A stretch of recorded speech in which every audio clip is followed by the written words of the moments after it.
Hey, welcome to the new year. This is OnFire show. It is a new year. Happy New Year to all our listeners. Happy New Year!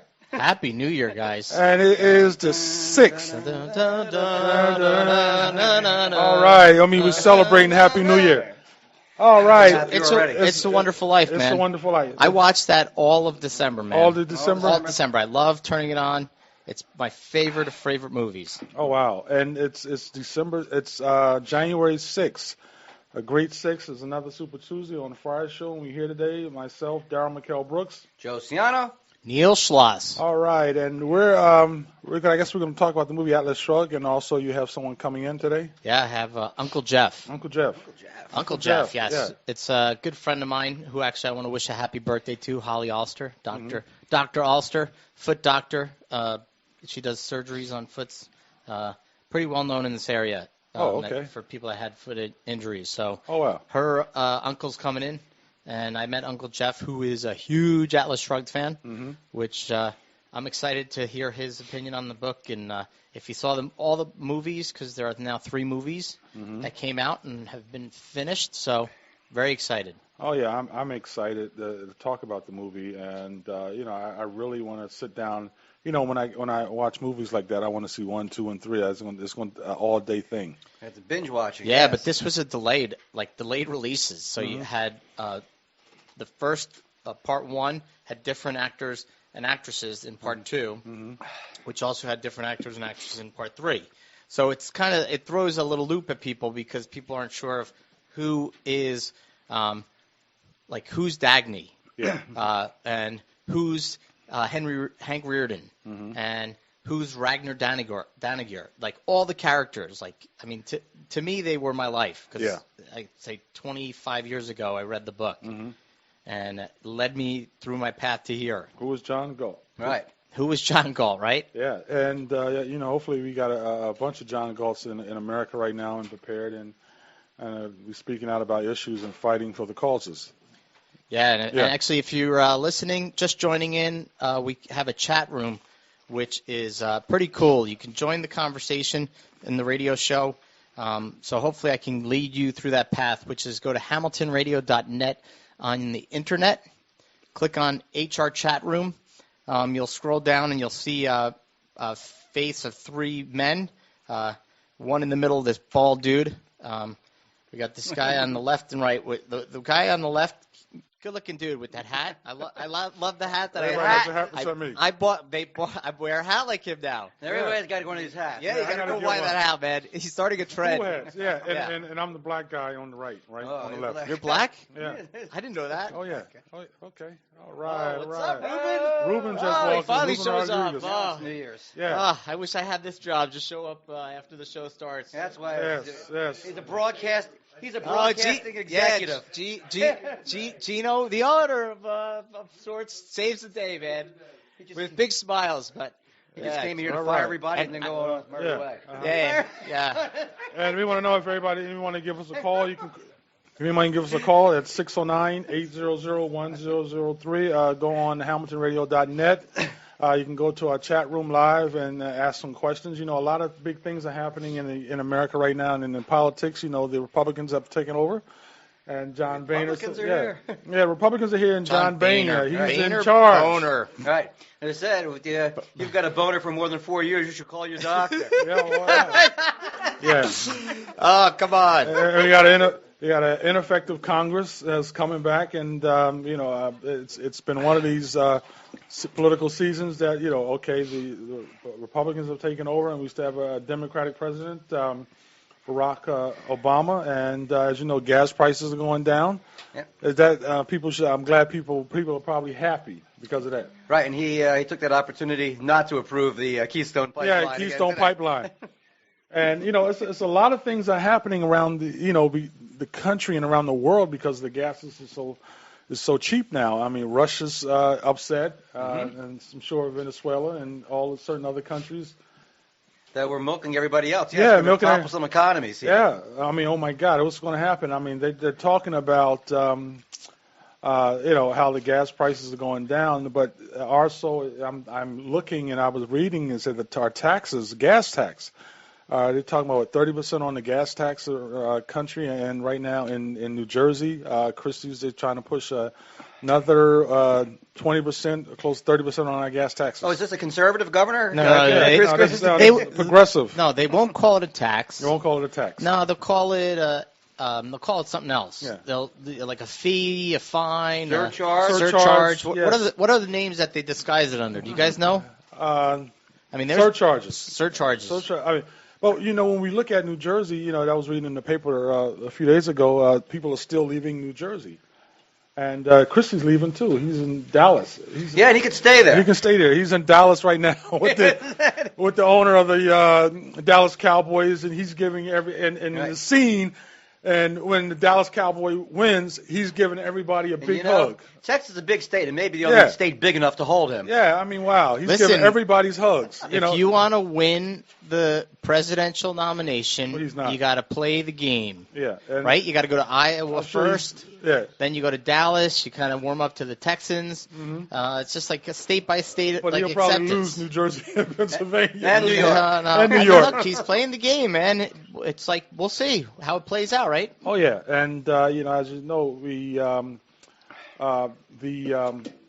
the Bush is back in and is running for. He's going to definitely run in for Jeb Bush is going to run for president, and that's got a lot of people excitement. And they established. We're probably very excited now. They have an established Republican. Keep the war going for at least another good 8 Oh years. yeah, war going for another good 8 years, and the establishment and the progressives or probably will definitely support Jeb Bush, and it's interesting. A lot of people are in Congress now. Mia Love, she's a congressman out of Utah, African American congresswoman, young, and see what she's going to do. And there's a lot of talk about some of the things that she's definitely against the Obamacare. She's going to be speaking out against that. And you got, like I said, you got a lot of new people in Congress right now coming in, and but the people are who's the congresswoman? She was the I can't think of her name. Nancy. She's Senator Nancy Pelosi, right? No, she's a congresswoman. She was the former Speaker of the House. Former Speaker of the House. She's gone. No, now. she's gone from. She's not gone from the House. She's not the Speaker of the House anymore. No, I didn't like her. Boehner has. She hasn't been for 2 years. Yeah. But she's still the minority leader. Mm-hmm. And so it's glad to see she's not at least in charge. But it's exciting, to see what's happening in politics, and a lot of things are happening, around the country. And one of the things that we were talking about, I got to send a shout out to Frank's Cigar. Me and Joe were just there. Yeah, they want to say, I know they're listening right now. Hey guys, you doing? We was over there smoking a cigar, talking about politics. Yeah. I should come and join you one day, but. Oh yeah, you got to come and join. Do you smoke cigars? No, I do. Used to. My best friend actually, he's a big cigar aficionado. I mean, I think he and I took a picture of smoking a cigar in the Arctic Circle. Oh wow! And he's like, dude, I'm gonna send this into Cigar Aficionado, and we're gonna be on the front of the magazine. And I said, I don't ever believe that'll ever happen, but. Yeah, maybe one day we'll laugh and say it happened. So. And one of the things that we're talking about at Frank's place is about we talk about education and early childhood development. Early childhood development. We were talking about all these younger generation kids. They're just so violent than ever before. And I think, Joe, you had to say that a lot of responsibilities should be on the parents, not the school systems. Well, I think there's a gentleman there who thought if we just poured more money into the public schools in the early ages, that it would prevent violence in the world. And I don't even think there was the hedge fund manager, what have you, his son killed him because he's 30 years old, he's not getting enough money. I don't think that kid had a problem with what was going on in his public school, because he probably never saw the inside of a public school. But listen, I do got to give credit to teachers. I mean, I'm on the Board of Ed, and the teachers. Are you on the board? I'm on the Board of Ed of Millstone. Millstone. Yeah, and I mean the teachers themselves, awesome. You probably got some awesome kids in Millstone. We have kids. I'm a wrestling coach, so I go all around the states, kind of South Jersey, to do tournaments. And I mean, I've met great guys from Willingboro. We were just down at Seneca, which was beautiful, beautiful area. Mm-hmm. I mean. If you ever have a chance to drive south of 195, I mean, the farmlands are stunning. Totally different feeling in Jersey than if you just got off the airport, out of the airport, right, in Newark. So just it's just beautiful areas. So it doesn't matter where you're from. Yeah, it doesn't matter. It doesn't. No. I mean, it's what you believe in. What you believe in. Mm-hmm. I mean, that's what John Galt is. It's about believing in what reality should be. Yeah, definitely. What your reality should be. Your reality. Your reality, not mine. Well, I mean, I guess when you talk about the reality of what's happening, people have their own reality, and some people believe in certain things because that's where their neighborhood and every neighborhood. Yeah, and please lock your doors, guys. Yeah. Please lock your doors. There's someone outside the door that you don't want to have come in. Oh yeah. I mean, that's what they tell you every day. I mean, they say it. There's violence out there, and I mean, I go back to the time I met Sukanya Krishnan. She's a Channel 11 news anchor, but back then she was working for a different station, and we just had an awesome conversation, just a frank discussion. I didn't know she was a newscaster. I didn't know anything about her. We were out at a bar, friends of us hanging out, and turns out she's friends of a friend. Oh, okay. So we just started the conversation on I think it was on racism in this world, and it was like, I don't get how every day we're showing videos of black people getting arrested, and it becomes a thing to us as there's something bad with black people. Yeah. And to me, I don't care what color you are. I mean, Darryl can hopefully attest to that. Yeah. We elect you as governor then. No, dude, you're free people. You're free people. Governor's not. Who are free? No rule. Who's free? We should all be free every day. We should all be free every day. But we got to talk about our weekend. We're going to start off with our weekend and how was your weekend. So we're going to usually start off with Joe. Right? Joe, how was your weekend, Joe? I was coughing my lungs up, Darryl. Oh, my God. Did you bring it here? You had the flu? Come on. There you go. Oh, okay. Yeah, no, I've been battling this nasty cold since right after Christmas, and just trying to lay low. The high point of the weekend was the first quarter of the Dallas Detroit game. The rest of it, they were up 14-0, and then after that, that brought me back to life off of the deathbed, and I was driven back down. So you were rooting for the Lions? I was rooting for the Lions. Oh, anybody but Dallas, ABD. Oh yeah. Yeah, and so you just sat in the house and tried to overcome. Oh, okay. And you, Neil? So it seems like a sports weekend. So I had Friday baseball at Gallagher Baseball or Game Time Performance in Hamilton. My son's taking lessons there. Great facility. It's right around the corner from where we are, right down 130, right where the post office is. David Gallagher played for, I think, the Mets. Oh, yeah. He played for, did he play for the Phillies? I don't think so. No, I remember Cleveland. Cleveland he played for. He played for a bunch of the Major League Baseball teams. So, and the Hall of Fame is in, too, What's that? The Hall of Fame. Is he? No, he's not in there, but they had the people got voted in the Hall of Fame today. Oh, who got in? I think Smoltz. Okay, got in, good choice. Yeah, Atlanta Braves? Yeah, Atlanta Braves, Smoltz got in. Oh, yeah. I think the whole trio of pitchers, right? Yeah, a bunch of pitchers got in. Pedro Martinez got finished in. his career with the Phillies. Remember that? Oh yeah. Yep. And who else? What's the left-handed guy about 6'10"? Randy Johnson. Randy Johnson got in. Yo, I just Twitter friended him. Funny. I'm sorry. I'm a follower of Randy Johnson today. Wow. I of course through Gallagher's thing, it led me to Randy Johnson, so I just said I'll follow you, dude. Oh yeah. I didn't even know he got in today. Congratulations, Randy Johnson. There we go, Randy. Nice. Yeah, Mike Piazza didn't get in though. They got to wait till next year. Mike Piazza. Look, he was awesome. Mm-hmm. I loved him. He was a great catcher. He was a bulldog behind the plate. So, and then of course his bat, man. Every time he swung, it felt like he was going to hit a home run. Oh wow, yeah. And so the rest of your weekend? Rest of the weekend, all right. So it was baseball. Then we went to soccer. Soccer Saturday morning at Bob's. This place in Robbinsville. It's a big domed area. Bob Smith's soccer, which was pretty cool. Watched my son play indoor soccer for the first time. Oh, okay. So they probably scored 20 goals on him. Oh, wow. But, hey, he loves it. He's having a blast. The team, they're the cutest little kids, man. It's just fun watching them because that's what I used to do as a kid, run around. My mom and dad used to, truck me everywhere. Mm-hmm. And now I'm the one trucking my kids around. So from there we went to wrestling. Wrestling? Down at Seneca. Stunning area. And then we had plans to play tennis, but unfortunately with timing we couldn't play tennis. So it's a sports-filled weekend. Oh, okay, wow. For me, it was one of those weekends where I just had to take a lot of things that, the event coming up January 10th at the Presbyterian Church in Trenton, First Presbyterian Church, the Nonviolent Education Forum. And it was like a whole weekend of trying to get the press and send out press releases. I think I sent you a press release.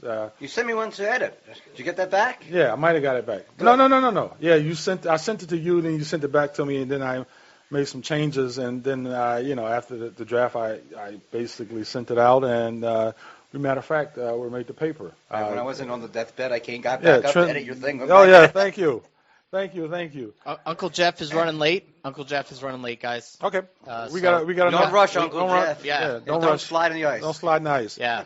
So the event made the paper yesterday. The Trenton, matter of fact, it was today's paper, the Trentonian and the Times. Now the Trentonian got it messed up, and they said we're showing the movie of Selma.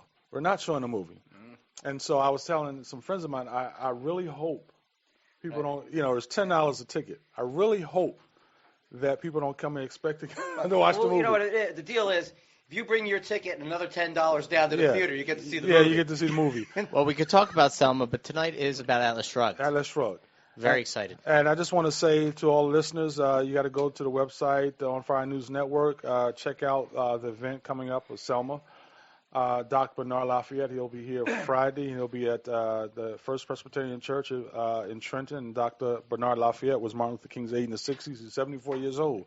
And I'm very excited to have someone who is, you guys hopefully you can be there, but, it's exciting to have someone who marched with Dr. King, who worked on King's campaign, all the political campaigns. And what time of day does this start? From 12 to 4. 12 to 4. That's right, and it's exciting. And he's I guess he's like John Galt himself, and he was there with Dr. King and all the other civil rights activists. So he is both of all 3 or 4 or 5 of those activists who hung out with Dr. King with both John Galts, because they basically tried to change society and make it better for the people, and that's what it's all about. And that's what's so exciting. About even in the movie and the book, Ayn Rand book, and how they wanted to make it better for the people. And it's exciting. Yeah, I mean, it's my favorite. It's influenced me.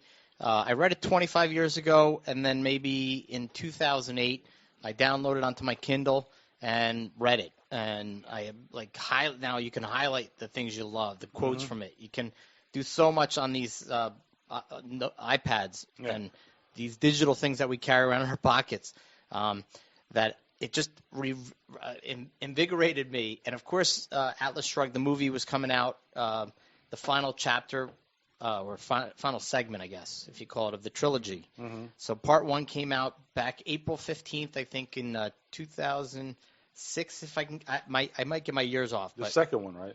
No, the first one came out, I think, was April 15th.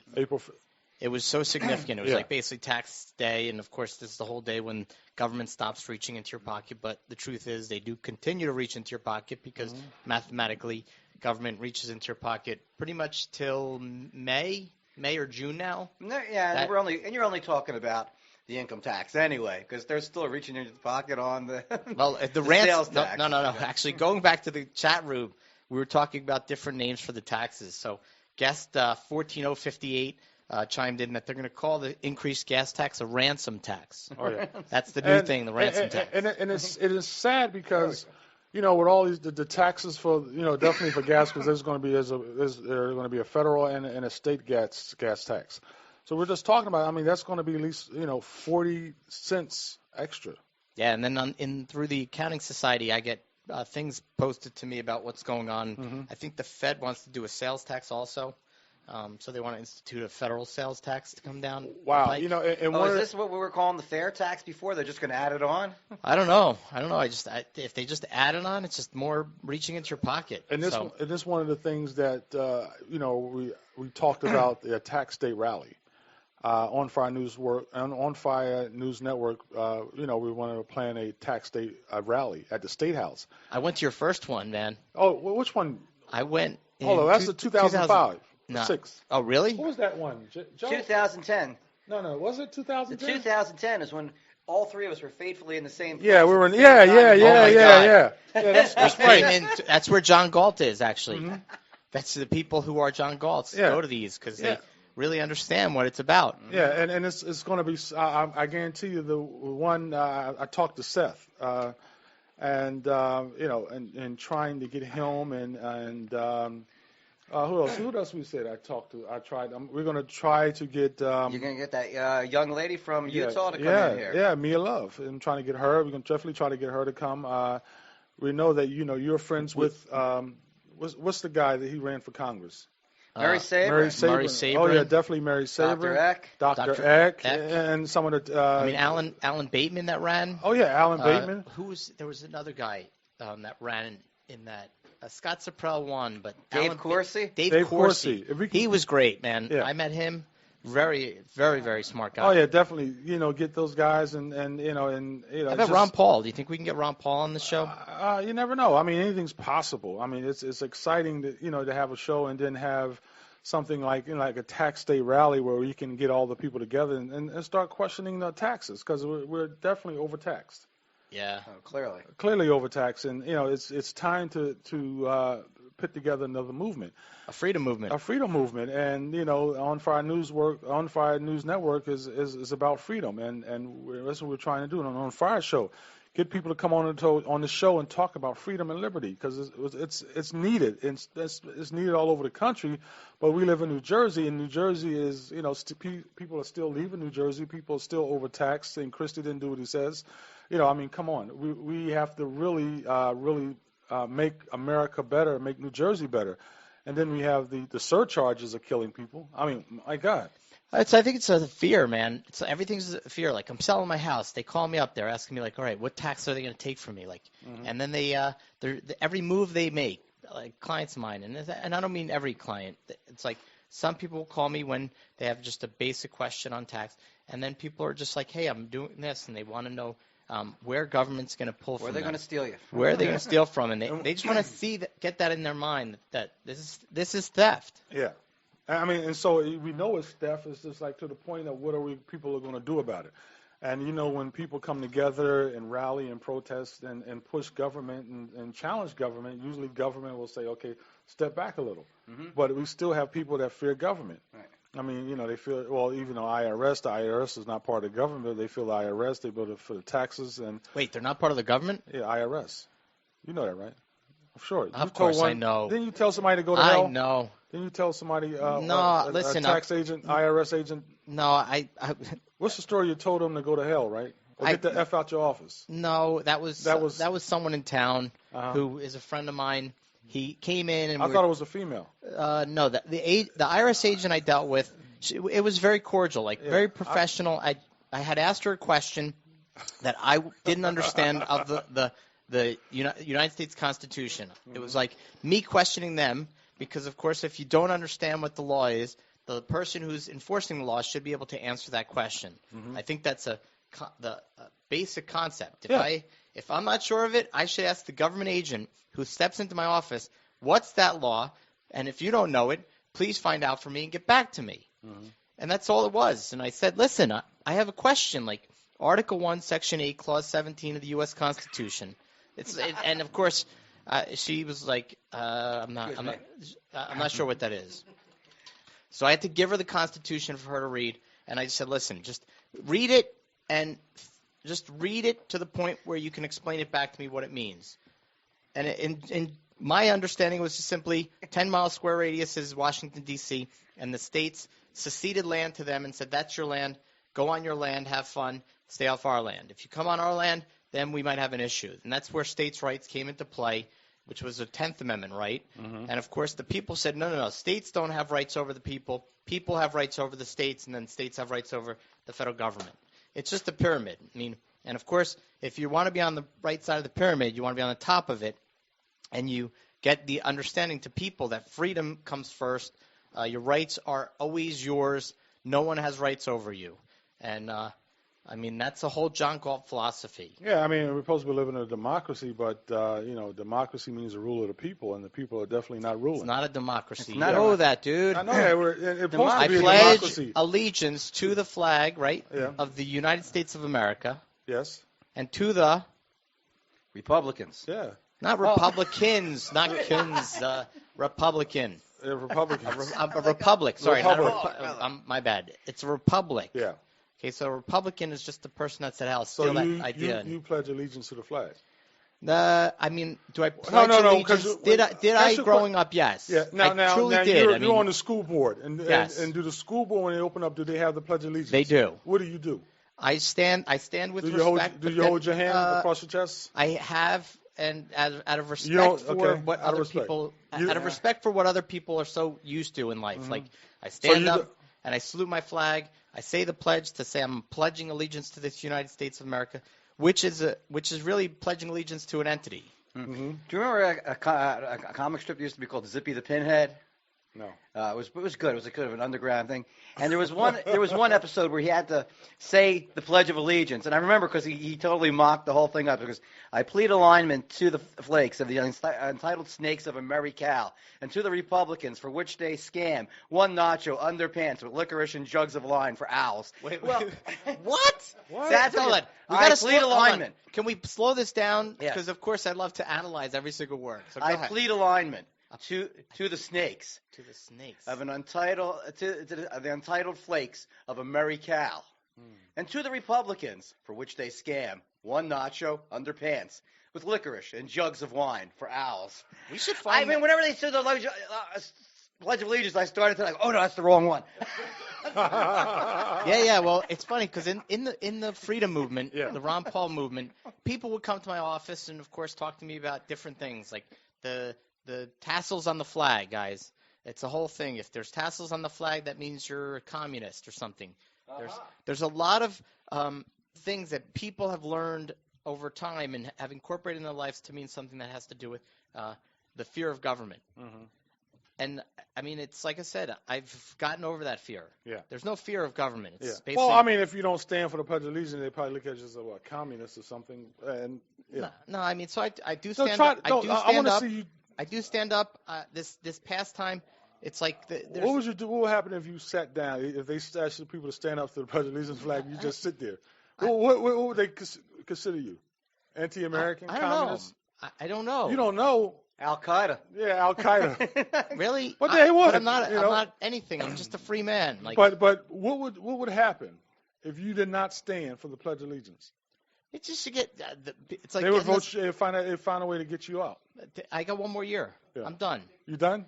This is my final year. Like so, we had the elections yesterday. It was kind of it's like it's comedy in action.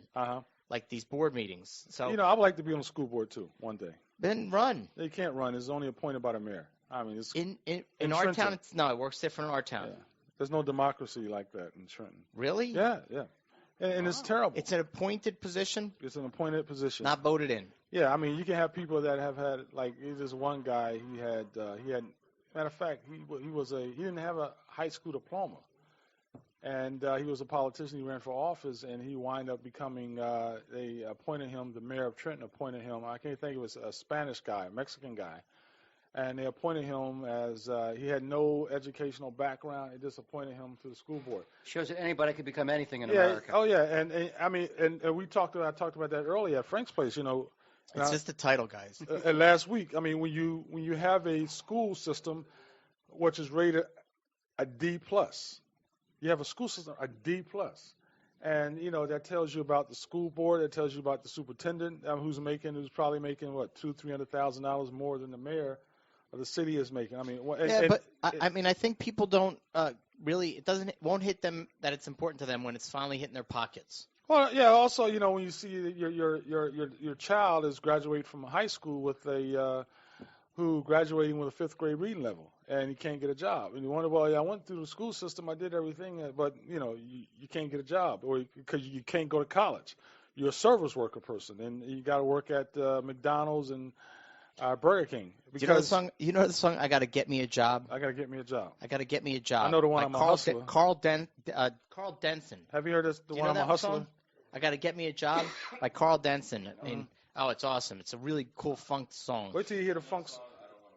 Hey, You I ever heard don't know that if song? Gino can find that. Maybe play I'm a hustler. it during I'm a the break. hustler. Let me see if we can I find heard that. that song. I'm a hustler. That was a rap song. I'm a hustler's guy. He was a hustler. He just hustled. And and wherever he hustled, he rapped about it. He's a hustler. Yeah, well, And we have a lot of hustlers graduating from high schools with D plus grade point averages, D plus failure in the school system, and graduating fifth grade reading level have no choice but to hustle because street hustle because they can't get a good job or they can't get in college. well, hopefully John Galt's going to teach him the way. Yeah, hopefully John Galt. All right, people will listen, will say, "Hey, I like this John Galt." Maybe we need to, I would like to show that movie, the John Galt movie. I would have it, dude. If I could get Harmon, unfortunately, cannot be with us tonight. Maybe we can Not show to the movie break in the the news cities. But Uncle Jeff Uncle Jeff will be here, which I'm very excited for. Okay. Big Atlas Shrugged fan. All right. And I think we're going to be talking about John Galt. Hopefully he'll be in. If you want to give us a call at 609-800-1003, I'm excited. Join the chat room, right? Yeah, join the chat room. Also, we're going on a station break. Someone's coming in. But this is an OnFire show, and we'll be right back. Call Andrew Martino, Farmers Insurance, for all your insurance needs. Mr. Martino will give you the professionalism you expect from an experienced insurance agency. With Farmers Insurance, you will get the maximum coverage at competitive pricing. For a quick quote, contact Andrew Martino at 609-256-3364. 609-256-3364. Email Andrew at andrew.albright@farmersagency.com. That's ANDREW.ALBRIGHT@farmersagency.com. And Facebook, Andrew at Andrew Martino of Farmers. That's ANDREWMARTINO of Farmers. Mention this ad to Andrew to let him know you heard this right here on HamiltonRadio.net. So much music in one place. Station's getting better and better. It always has exactly what I want to hear.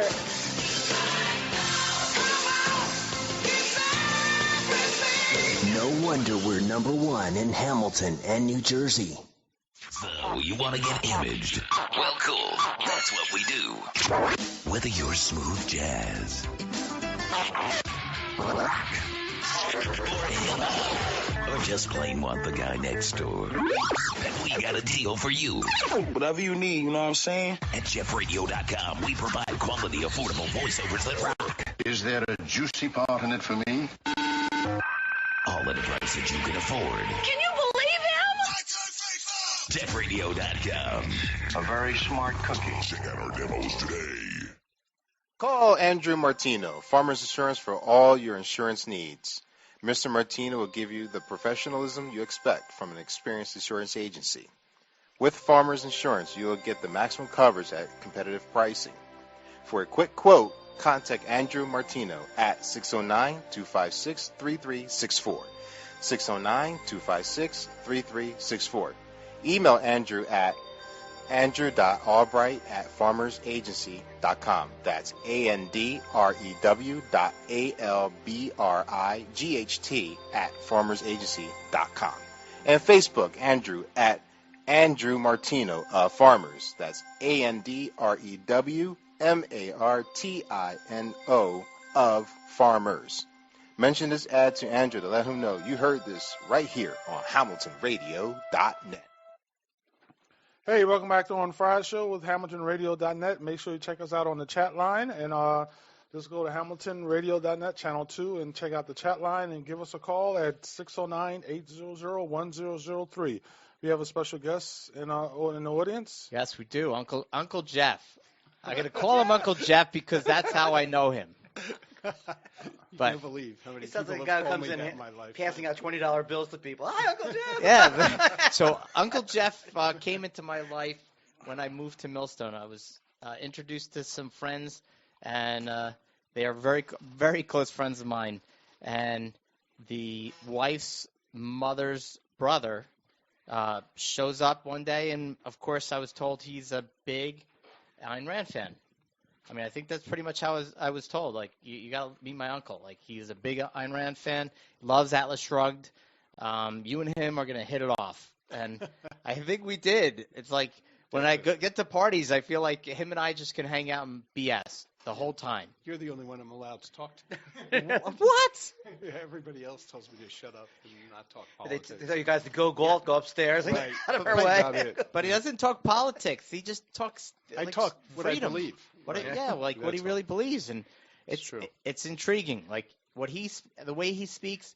To me, he became a John Galt to me.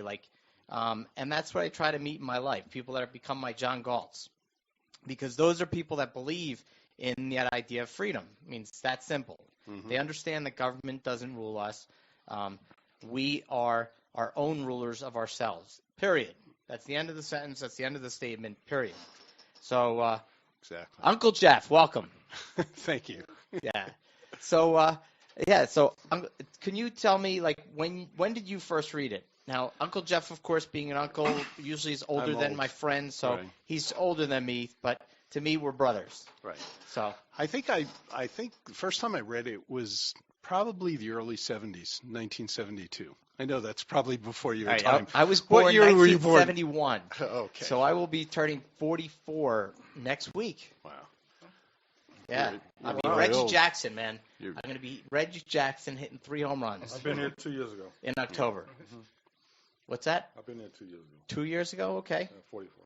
All right. So, listen, this is my Reggie Jackson year. So. Yeah, I think, I read it. I was working for a company, a Hawaiian corporation. I was living in California.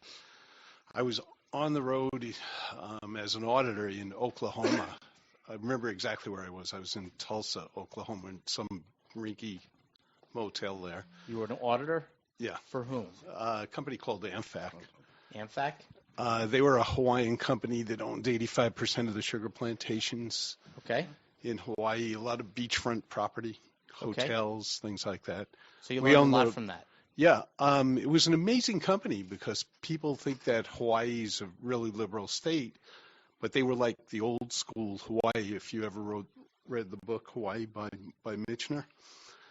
And corporate management were super conservative, and they really had an incredible work ethic, which is what I loved. I didn't really know that I was a conservative at the time. We got to tell Uncle Jeff some rules on the radio.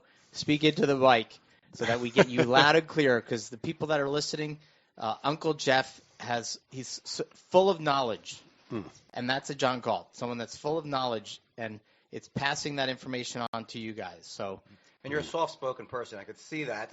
We're a bunch of loudmouths. Yeah. I know. Yeah. I have a very low-toned voice also. Yeah. You gotta Except when I get upset. Let it out, Uncle Jeff. It's like a release here. Yeah. We go through 2 hours in 2 seconds. I definitely believe that, you should be upset because what's happening in our government today. Oh, yeah. I mean, I really, really get upset about that. I mean, I'm at a point where, I don't even want to listen anymore because it's totally insane. Our government's out of control.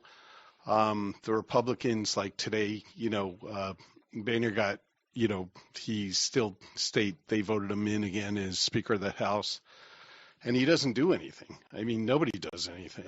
That's all they do. Yeah, basically that's it. And I am like a staunch free market capitalist. I really believe my background is I was born in the Bronx. We were, I didn't know we were poor, but I guess we were. The first job I ever had, I was 12 years old. I had a newspaper route. Oh, wow, me too. And, yeah, mine was the largest there, and I was a skinny little Jewish kid, and my mother was going crazy. She didn't want me doing it. But, I didn't want to take anything from my parents. When I was 16, I went to work for a furniture company. I worked there through college for 7 years. Had the longest part-time job anybody's ever had in their lives. But I always believed that, people really enjoy working and producing. And it's not about, I can't be around people that don't want to produce. And I guess that's what Atlas Shrugged is about. Mm-hmm. I wish I could be as dynamic as the people in that book, because they really gave up everything, for their beliefs.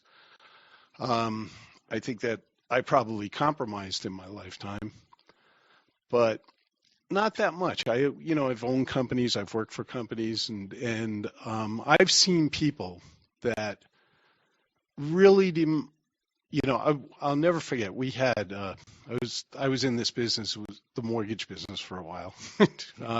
We could have a show with Uncle Jeff on that as well. So we'll leave that for another day. Another topic. Yeah, because I have beliefs about that. Yeah. We're going to try to stick to the topic of John Galt. So But anyway, there was somebody in the company, this woman who she never really stayed past 5 o'clock, and she was always complaining if there was too much work. And we had one branch at the time. My background was mergers and acquisitions. We bought a lot of small companies, and we were closing a lot of loans.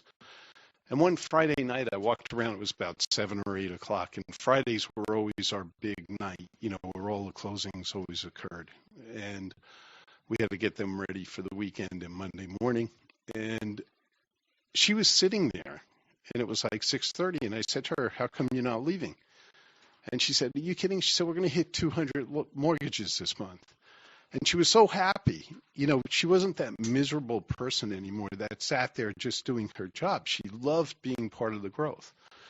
And, I think that, that's what we need now. We need a way of getting that across to people, because I don't think people see that anymore.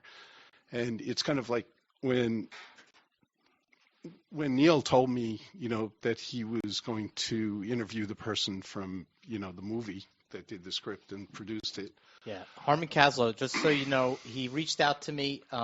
There is a surprise at the end of the show, so we're going to have some giveaways to announce.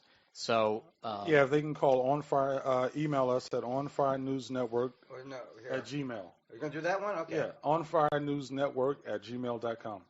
Yeah, so if you email, and we'll probably ask some questions. So we'll do quizzes. Mm-hmm. Uncle Jeff and I will come up with some quizzes, and if you answer the question right and the first one answer, you will get a prize. Yeah. So we have 10 prizes to give away. So I was going to ask you, Uncle Jeff. You said a lot of us, you're probably in your early 40s. Like yeah, us. Right. Yeah, I'm early 65. 65. Yeah, 60. John Galt will be honest. Yeah, He'll tell the truth. Okay. He will tell the truth. And one of the things, I learned about the certain generation, and we look at the now generation now, the younger ones coming up. You don't see a lot of younger kids, paper routes. You don't see a lot of the younger kids working part-time anymore. It's totally different generation in their mindset, how they think. Oh, definitely. I mean, I see it, and I see it in young kids today that can't even. They go to college. They don't even fill out their own college application.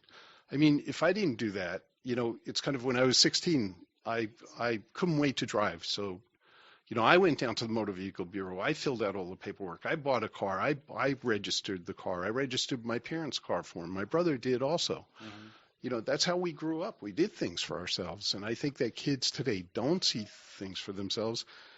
And you can't, how do you get it across to them? You can't even get them to go see a movie like Atlas Shrugged, or read the book. When you start to talk to them about it, how do you get that across to them? I actually asked in the Board of Ed, I said to the high school, can Atlas Shrugged be a required reading? Yeah. Probably looked at you like what? They probably. I don't know. You got to go back to the videotape.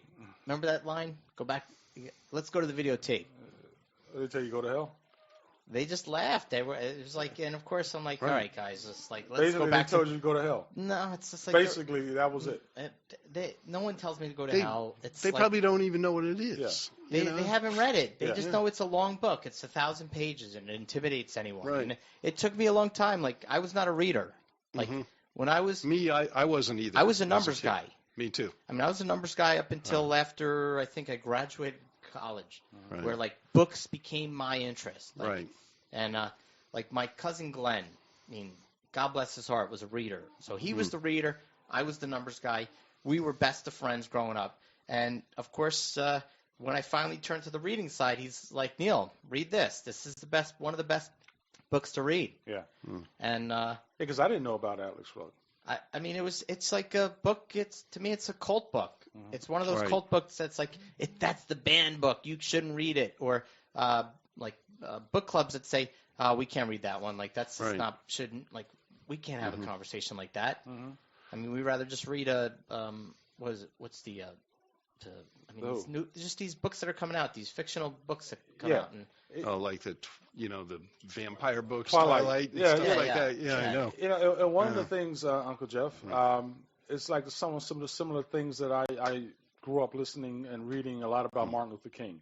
Right. And it's a similar thing how, everybody wants to talk about I Have a Dream, but no one wants to talk about why I opposed the Vietnam speech. It's like, they don't want to talk about that. Right. That's not that's the greatest speech I've ever, one of the great speeches.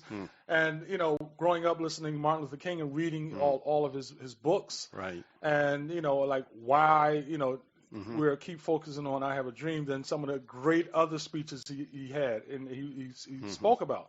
And that's one of the things that people don't want to hear certain things, when it's nothing too political. Right. Yeah. That's it. Well, you know what? You go to a dinner with your family and there are kids at the table and all of a sudden, my family has gotten into don't say anything in front of the kids. And, I think that's really unfair because in school, they get the other side. They never hear the conservative side. They just hear, the kids come home from school and they hear, about redistribution of wealth and, how great it is. And anybody who's a Republican is a bad guy because you don't like the rich people. People are, the thing about, income inequality, it's such, the term isn't real. There's nothing, tell me who you consider rich. The people that use that term, some of, middle class people that use that term, don't understand that they're considered the rich. They don't understand the term and they don't understand who's determining it. And you ask people, hey, have you ever worked for anybody or, have you ever worked next to a person who made the same money as you or more but didn't produce as much as you? How do you feel about them? And they'll all say, that's terrible. I said, well, then you must be a capitalist, and they look at you like, And what Uncle Jeff is saying, these are questions posed in the book, but she did it in such an artistic way that it made your mind dance. Like, that's what it did to me. It just like every turn of the book was like, wow, she really is hitting on topics that is like the taboo of the world. Like, and it's like exposing the wizard behind the curtain, right? Wizard of Oz to me. So it's like, and there's been some great movies that I love. Atlas Shrugged was my book. Okay, movies itself, Wizard of Oz. It's the whole story of that the man behind the curtain is a Jewish bald man, like that I jokingly says like that could be me, the accountant. The Wiz. But The Wiz. The Wiz. You ever see The Wiz? The Wiz is the same thing. Yeah. And the way behind the curtain was Richard Pryor. right. The first black president. The first black president of the United States. And now we have what John Boehner and Boehner's speaker for what, another 4 years? Yeah. 2 years. So, Uncle Jeff, one of the things. Go see your doctor. Yeah. So one of the things, Uncle Jeff, when you talk about a generational, a difference of generation. When you were coming up, I think you said you read the book in 1972. Was there a lot of other individuals that your generation? Did they even read?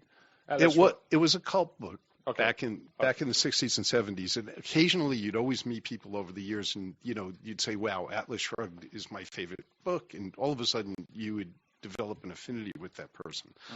The person that introduced me to it, you would think, would have never have been the type of person that you thought. It was this lady that I knew.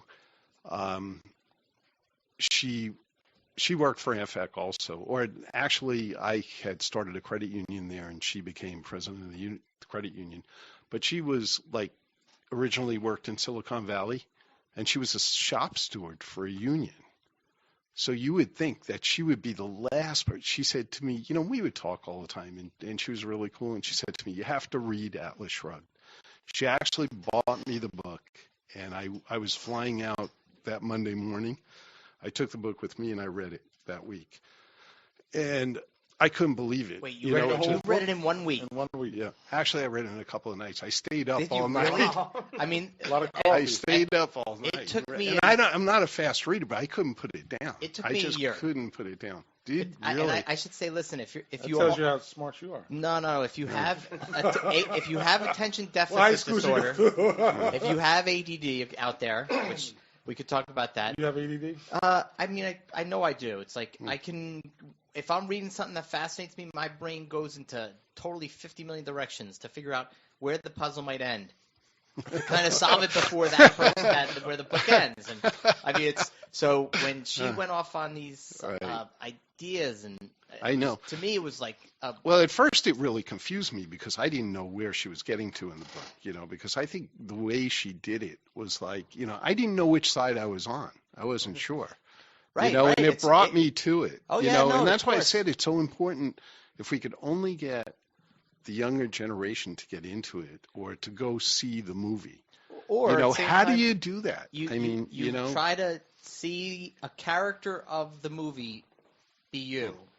And sometimes it's scary to read a book and find out that you're not that you're the villain, like where you're the bad character. Right. Like which is kind of funny because then of course you become ashamed and you're like I can't read this book. Like and I think that's what Atlas Shrugged does. Like you might read it and say like, wait, I'm the government, man. I'm one of the takers. Right. But to me, John Galt was an inspiring person.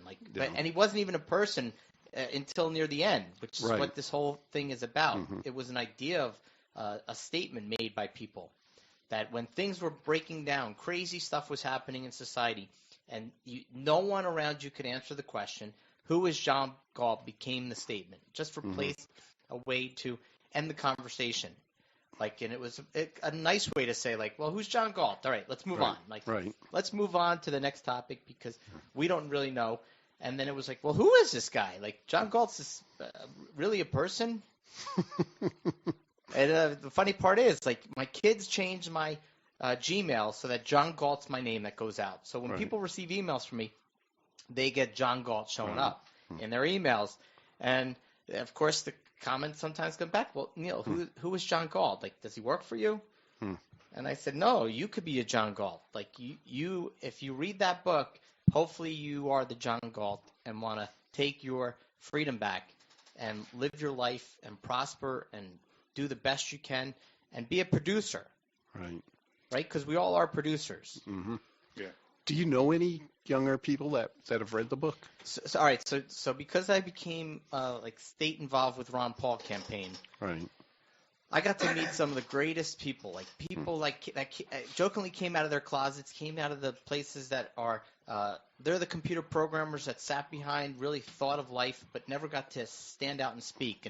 And I met these people and very intellectual people. John Galt's came from everywhere, and of course then they would disappear on me, which was part of the book.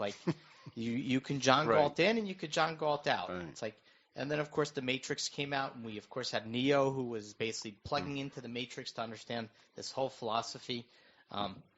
And like I said, people call me Neo because they just mistake Neil for Neo when I talk to them. So can you fly? Can I fly? No. I'd love to learn to fly. This is a goal of mine for 15. It was a goal for 14. I didn't get to fly personally. I've flown in some friends' planes, and that's also part of the book. It's all a idea of that you're free to do what you want when you want, and the plane is yours to take. If it's not in the air, it could be on the ground. It could be in the river. Allow me to make a book recommendation. Go ahead. I'm a libertarian by osmosis. I got involved with libertarian politics and movement. We want to break? Oh, we'll do this after the break. Go ahead. Okay. Go ahead. And in the late '90s with the Mary Sabrin campaign and all that, and people would come up to me and say, "Oh, you're a libertarian. You must be a big fan of Ayn Rand." I said, "No, I never read Ayn Rand." So I used to read a lot of economics. I would read a lot, but I never read Ayn Rand. So I bought a book a few years ago called Ayn Rand Capitalism, which is a collection of about 20 or 30 short essays by her, and a lot of them she refers to as I said as I said. So if you don't want to go through the whole 1,600 pages or whatever it is, it's a great book. It distills things out, and for people like me who are even more ADD perhaps than Neil is that it's got 20 or 30 essays. You can read one, fall asleep, and then okay, great, I got that. And then so it's John Galt. It's for dummies here, but I recommend that. It's available on Amazon on the Kindle. So take a look at that if you want to as a primer. Yeah, we're going to go to a station break, but before we go to a station break, we're going to ask some questions, and after the break, hopefully you can answer them. One of the things you can answer these questions are, how free are we? Think about that. Right. We're going into a station break. Go to our chat room and HamiltonRadio.net. Channel 2, and you give us a call after the station break, 609-800-1003. Yeah, I just want to talk about how free are we, because a lot of people think we're free, and we're not. So we'll be right back. I love it. New Jersey's favorite hits every day on Hamilton Radio. Better than any other station. Jim McCann, No Holds Barred, right here on HamiltonRadio.net. Catch it at 8 p.m. on Saturday, no HamiltonRadio.net.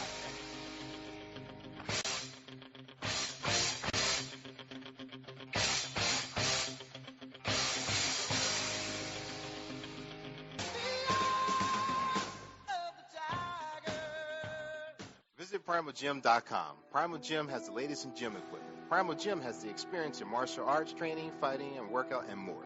Primal Gym is coming to Hamilton Township, New Jersey, Mercer County. Let Jim McCann know you heard this right here on HamiltonRadio.net. And for complete updates, keep tuned to HamiltonRadio.net and PrimalGym.com for the grand opening of Primal Gym in Hamilton Township, New Jersey, Mercer County, New Jersey. That's Primal Gym, PRIMALGYM.com. Again, PRIMALGYM.com. That's PrimalGym.com. Call Andrew Martino, Farmers Insurance, for all your insurance needs. Mr. Martino will give you the professionalism you expect from an experienced insurance agency. With Farmers Insurance, you will get the maximum coverage at competitive pricing. For a quick quote, contact Andrew Martino at 609-256-3364. 609-256-3364. Email Andrew at andrew.albright@farmersagency.com. That's ANDREW.ALBRIGHT@farmersagency.com. And Facebook, Andrew at Andrew Martino of Farmers. That's ANDREWMARTINO of Farmers. Mention this ad to Andrew to let him know you heard this right here on HamiltonRadio.net. Can you improve a great thing? Sure you can. Come listen to a station breaking records with great new shows beyond music. When you hear Dad say, "Don't turn that off," that's impressive. Home of true variety. Hi, you're back with OnFire show, and we're here with Uncle Jeff. We're talking about the movie and the book, Atlas Shrugged. So, Uncle Jeff, are we really free in America? Because a lot of people believe that, we're free, and, I got a nice job, I'm middle class, I work every day, I take care of my family, and, they don't believe that things are going haywire in this country, and they believe that they're free. But, you have to tell the people you're not free. You're not free. And before all of us speak, the chat room, man. The chat room. The chat room is buzzing. There's some good questions being posed. We're going to start asking some of these questions in a little bit. But if you want to join the chat room, go to HamiltonRadio.net, click on HR Chat Room, scroll down to the OnFire show, which is the picture of the three clowns, Joe, Daryl, and I. And you'll come into the chat room. You can come in as a guest, be John Galt tonight, and let's have a good conversation, and let's make it lively. So, Uncle Jeff, are we free? Are we really free? I think the government tries to give us the appearance of being free. I don't think anybody on earth is free. I don't think there really is a free government on earth, and ours probably comes closer than most, but it really, especially lately, really falls short. They're doing all these things to make it seem that we're free. Freedom of Information Act, that's a farce. I know it's a farce, because I've had some experience with it. Actually, I kind of did also. Did you? I put in a request through the IRS audit to the agent to find out the answer. Right. And it's like that's essentially a FOIA request. If you're asking a government agent a question, they need to reply back with information. Within 20 days. Within 20 days. And if they don't, then the legal recourse you would have would then to be file a complaint, which would be a First Amendment complaint, which is a redress of grievance complaint. So you do a complaint under First Amendment redress and send out the legal request. Hey, I'm giving you 30-day notice. Now, this is 30 days to answer. It's all you're doing is saying you got 30 days. Come back. I think that's reasonable. I think that's enough time that you should have time to answer. Of course, if they don't answer, they should nicely call you and say, listen, Mr. Schloss or Uncle Jeff, can you give us another 30 days? I mean, that would be a nice thing for them to do because they say, look, we're still looking for you and we'll get you an answer in 30 days. They don't do that. They ignore you because they feel they're more superior to that. I've actually had them come back and ask for money. Okay, not, one agency a small amount, one agency a large amount, like $56,000. Anywhere from $56,000 to $286,000 that they wanted to reproduce the records to give me. For you to get the information, to fulfill your request, they had to spend $50,000 to $60,000. And they would only pay for the first $100 of reproducing these records. Yeah, that's under a FOIA request. Under a formal FOIA request. Right. Well, how free are you then, huh? Right. That's what I'm saying. Well, it's all image. It's all image. But I think if you choose it in your mind. But if you don't have the money and you don't choose, how do you choose it? How does money has lost its value, unfortunately. Yeah, but that's not. But the point is, how does an individual who's really been hurt by the government or some government agency, and they want to request something through the Freedom of Information Act, okay, which is supposedly freedom, of information, right? How do they do that? So they have to go pro se into court and stuff. So that's all. And that's what they're doing. Since I guess since 1960s and the 70s, what era would you say America was close to freedom, at least in society? I mean, in I guess past 40 or 50 years. That's right. What you enjoyed? We used your freedoms. Was there? I think it's always been the same. I just never realized it. You didn't realize it. Yeah, I never saw it. I think when something happens in your own life, you begin to see that we're not free, and you meet people that have been really hurt by the government. And I'm not saying that we do live in probably the freest country in the world. You go back. A lot of people will say, okay, back in the the 1800s was an era of great freedom, great economic freedom. We had gold money.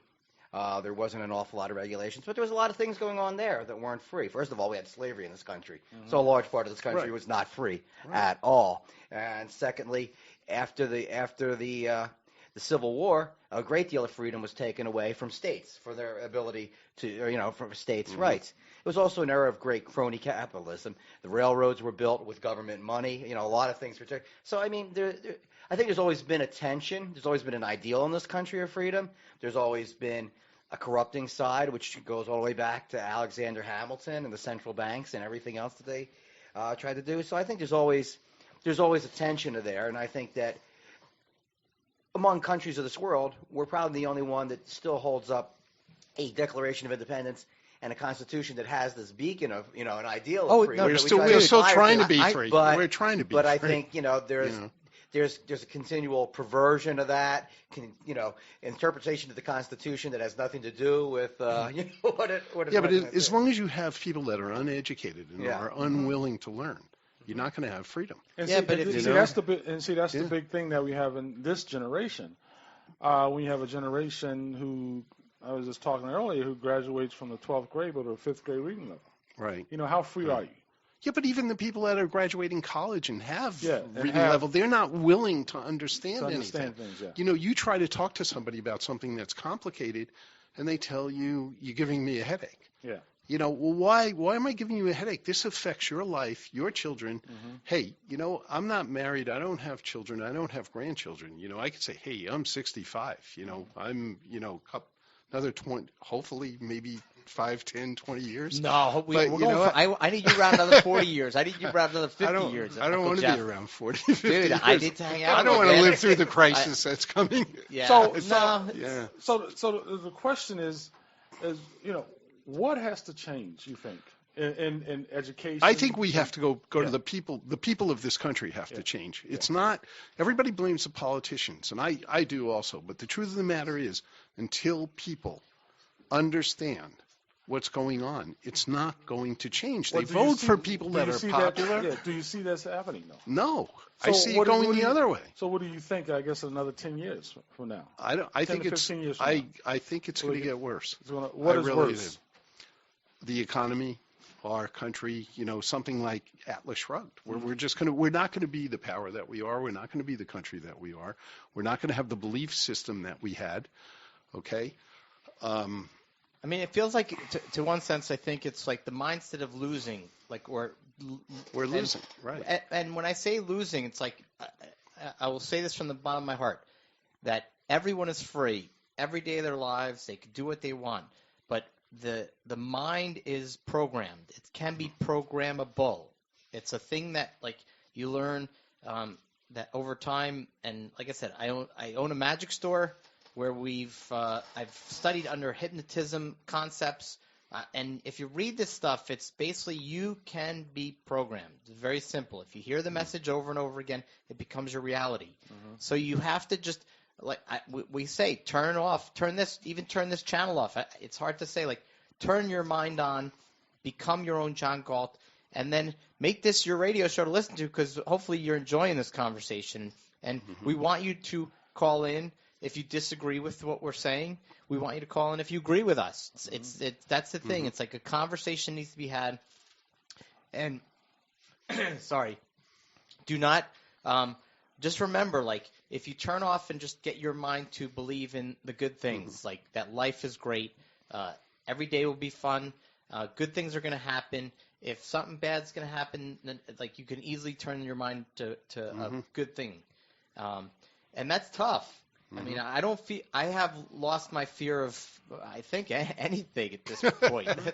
That's amazing. That's great. Snakes is really my last hurdle, guys. So snakes on airplanes. Snakes on airplanes. That would definitely be. Okay, next week we're gonna bring in a snake handler right from Mississippi. But one of the things is that when you see a generation of I guess this generation, when I say this generation, I'm looking at a younger generation from 16 to 30, 33, 34. Right. You have so much, you talked about it earlier, you have so much crazy things on television. Everybody's on Facebook. Everybody knows this entertainer, that entertainer, who's sleeping with who. What's this, the Dancing with the Stars, the most craziest things on television. And I guess that's what we talk about, to keep the people occupied, dumbing down the people. You know what? There were always crazy things on TV. Yeah, I grew up in the 50s. I was in the 50s. We watched TV, and it was nutty, and it was crazy. But the key thing that was there in the 50s is that you heard both sides of it. Yeah. You heard both sides of it. Recently, Dick Van Dyke Show. Yeah, right. I don't remember a lot of politics on the Dick Van Dyke Show. No, but I'm not talking about on TV, in your world. In your world, parents, you heard both sides. Nobody was afraid to say that capitalism was good.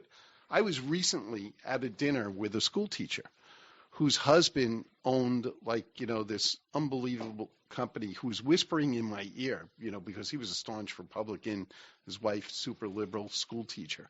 And she turns around and says to me at dinner, she says, well, you know what? Capitalism doesn't work in a democracy. Okay? And, when I wanted to tell her, I said, look, the truth is, if you look at a pure concept of communism, okay, everybody's equal, everybody does the same work, because we're all really good and we're all going to perform and nobody's going to screw the guy working next to him. We don't live in that kind of world, okay? And you know what? It's non-productive. Why should I ever work? If everything's just going to be given to me. I couldn't even get that point across to her. I didn't attack her. I was trying to be really cool. Everybody told me, Jeff, shut up. Don't say anything. I've been told to shut up. Oh yeah. That's what I You're always say. told to shut up. I'm really tired of it. Christmas dinners and Thanksgiving dinner. Yeah. My brother and I went to a birthday party for a lawyer friend of ours from L.A., and it was in the city. Yeah. And we sit down and we talk. There's like 12 lawyers sitting at this table, and there are about 4 tables. Every lawyer got up and walked out. Mm-hmm. Oh, my because God, we were lawyers? They're more liberal. And my wife continually tells me, you just don't know how to talk to people. You're just going to turn people off with the things you say. I mean, it's one of the things, I was at Thanksgiving dinner, and, we're all sitting around watching television. I said, I want to watch something political or social, a documentary or something. And if it's more than 10 minutes, cut it off. We don't want to talk about that. And that's what you have, with a generation of, especially with the younger generation, they just don't see what's important. Right. And so when they're getting in their 40s and 50s, when they're overtaxed, and they wondering what's happening. Right. And they can't get decent jobs, and the dollar is gone. I don't believe that this ever existed. I think you're a person who gets off on this stuff. You're like a junkie. I'm a non-political person. I'm a freedom person, a liberty person. I think Neil is more than he doesn't follow the politics the same way you do. Yeah. But when I grew up, we came of age, and you were a little bit older than me. But it was during the 60s and the 70s. There were a couple of things when there was a Vietnam War. Now, people got involved because they didn't want to be sent to the Vietnam War. Right, that was me. I didn't want to go. But it wasn't that they were such great thinkers, I think. It's that they didn't want to go be killed for no good reason that they could see. And it's 1, 2, 3. What are we fighting for? And what did Ali say? Don't ask me, I don't give a damn. But you know what? It was more than that. Because it was fun to do it. And it was fun. They were having drugs, fun. There was sex. There was all kinds of great things going on. They were. Hey, I lived it. I'm a 1967 teenager. What did Ali say? Viet Cong's never called me nigger. Oh, the great, but there's George Carlin had the best when he goes, Muhammad Ali, he beat people up for a living. The government came and said, we want you to kill people. He goes, I don't want to kill him. I just want to beat him up. And they said, well, if you ain't going to kill him, you can't beat him up either. Yeah. And that was one of the, And it's funny in the doc. I watched like 3 or 4 Ali documentaries, and and Ali in the documentaries is talk about how Ali basically stood up to the government, and he paid a price. Right. He paid a hell of a price, and then he wins. And he throws his gold medal into a river somewhere. And then in 2000, I guess it was 2004 or 5, he gets the Medal of Freedom Award from George Bush. He gets the Medal of Freedom Award. Right. Yeah, I mean, and it's like, well, how society views you, a person at that point in time. At one point in time, as you anti-American, you don't want to get drafted, use against the war, all this, and now they view you as a hero. Which was really weird because he really wasn't against the war per se. He was a member of the Nation of Islam, and he wasn't supposed to be fighting in the United States Army in a white man's war. So he was actually it was really a curvature of that whole thing, which is a strange thing because people forget about, Muhammad Ali, but he wasn't even supposed to have that name at this point. Malcolm X still had, he was still going under X. He hadn't been given his name, but, what's his face? So was Ali, Elijah Muhammad advanced him. He fast-tracked him for publicity purposes. Yeah, but I guess Ali was like John Galt, too. He was a John Galt. Well, we have comments from the chat room, which is awesome. Comments. If anyone else, give us a call. That's 609-800-1003. That's 609-800-1003. We have some comments. After the comments, we're going to go to a station break. Yeah, with the comments. All right, so guest 38079. We know who you are. We know who you are. They're coming to get you. No. They're coming to get you. Capitalism does work. Capitalism does work. I'll say it again. Capitalism does work in a free market. You got it. All right, that's it. That's the actual logical statement that is truthful to the fact of how it works. Capitalism doesn't work in anything but a true free market, the truest free market that we know of. Right. And you know what? The thing about, capitalism creating the dispersity in wealth is totally untrue because we're living in a time where the government controls us more than ever. and supposedly we have a wider dispersion of poor, the rich and the poor. And the only cure for that is capitalism, because capitalism gives you that advantage to come out of it. And it's Francisco de Cunha, right? Francisco de Cunha, one of my favorite characters in the movie, in the book, introduced by Ayn Rand, of course. He's a copper mine owner and grew up with the Taggarts, who are brother and sister. The brother and sister are like arch enemies in the philosophy of life. And Francisco is like this masculine man. Muy macho. Yeah, and he owns copper mines.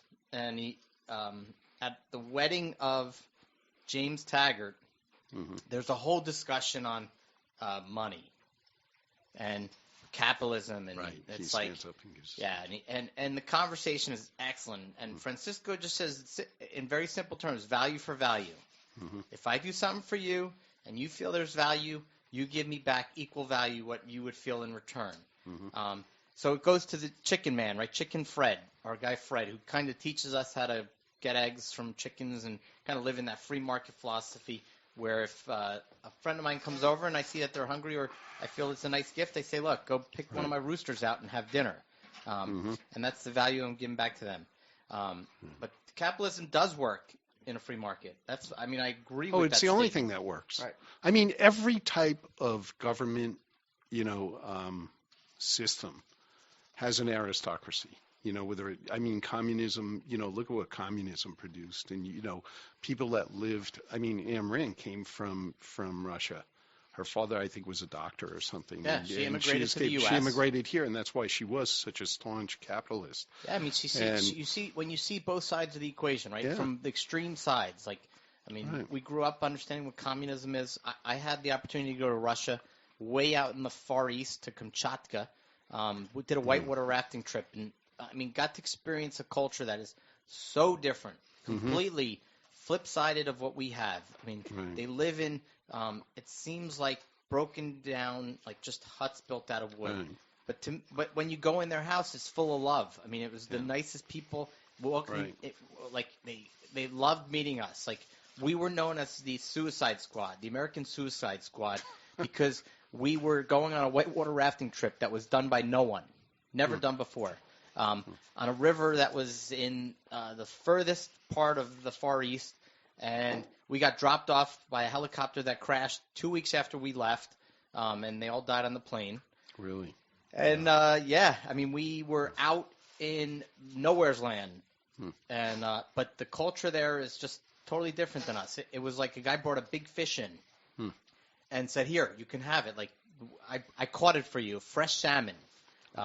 And it's so to see both sides of the coin. For me, kind of only enhanced the Atlas Shrugged philosophy of freedom. Well, anytime you meet anybody that escaped communism, I have friends that escaped mainland China, under the Red Guard. I have friends that escaped communism in the late 70s. And they all have, they don't understand what's going on in this country. They don't understand why we don't see it. It's really, really weird. No, you're right.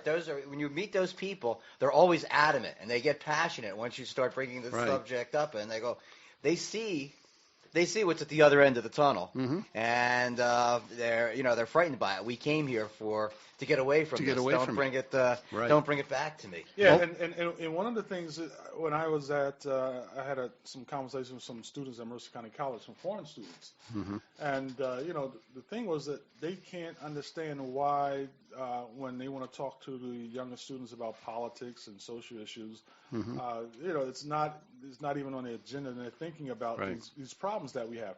And when you think about what the two things I was a part of, the Tea Party Revolution movement, and also I worked with some of the Occupy, and there were people who didn't quite understand why the Tea Party were speaking out so much about taxes and Obamacare, and then you had some other students. Oh my God, those Occupy students, they're our age. Why are they speaking out? What are they talking about? The Wall Street and how Wall Street is so corrupt, and they couldn't even talk about it and understand what was really happening, because you have people that you don't see where this government is headed, or Wall Street is headed, and it just bothers me that something major has to happen. Even when when 911 happened, right?